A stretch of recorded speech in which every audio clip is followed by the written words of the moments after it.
xibaar yu wér te wóor ca tàng-tàng ba abonnez-vous pour ngeen di mën di jot suñuy vidéo. Chaîne bi di Buzz 221 HD Ousmane Sonko ci rassemblement politique yi mu doon amal daan nañ ñëwaat ci manœuvre yi nga xam ne ñu koy def jëmale ko ci parti bii di Pastef ak ay collaborateurs am di woo ay militants am nag ñu daal di dal waaye tamit daal di ànd ak li ñuy wax sérénité. Le leader politique daan na dénoncé nag ay tentatives d'intimidation yoo xam ni ñu ngi koy def waaye tamit ay fouilles yoo xam ni dafay ciblé ñeen ci ay alliés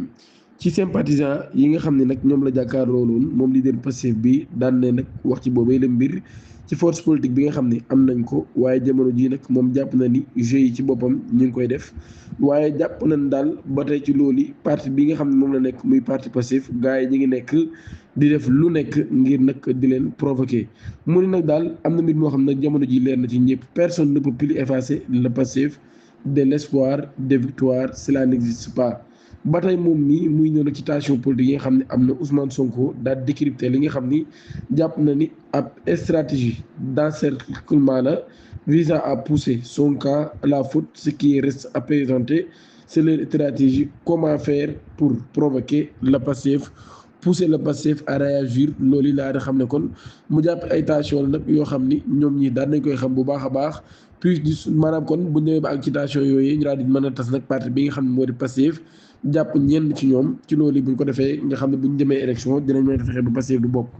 Il regrette notamment l'implication dans ses compagnons de route dans ses manœuvres maanaam kon mi ngi am ak naxarlu ci loolu muy wax nag ni am nañu ci bokk ñoo xam ne ñoo àndoon di liggéey ci loolu yi jamono ji nag mu daal di jàpp ne kon c'est des personnes avec lesquelles nous cheminons hier encore ou avant hier et c'est d'autant plus grave. Le leader du Pastef ci boobu nag daan na citer des cas précis d'investigation administrative et foncière visant à ses collaborateurs proches notamment Birame Souleye Diop et le directeur général Boucar Diouf waaye tamit jàpp na ni ñoom ñi il prétexte qu'il fouille des dossiers pour voir si le DG Boucar Diouf aurait quelque chose à se reprocher et si ou Birame Souleye Diop ils ont saisi la conservation foncière de Dakar, le service des impôts des domaines ainsi que tous les notaires et leur demande de sortir tout ce que Birame Souleye Diop possède s'il a des titres fonciers, des terrains ou des maisons à être révélé comparant ses agissants ou pratiques politiques di passé maanaam kon jàpp na ni Birame Souleye Diop moom ak Boucar Diouf bokk na ci ñi nga xam ni jamono ji ñi ngi wër fu nekk di xool ndax am nañ fa ay kër wala am nañ fa ay terre ak yu ni mel malgré accusation yi ne Ousmane Sonko daan na invité sympathisants yi ak responsable yi nag daal ñu daal di bañ a céder au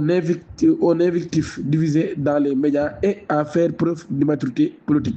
Déjà ngeen abonné activer cloche de notification bi te aimé vidéo bi jërë ngeen jëf.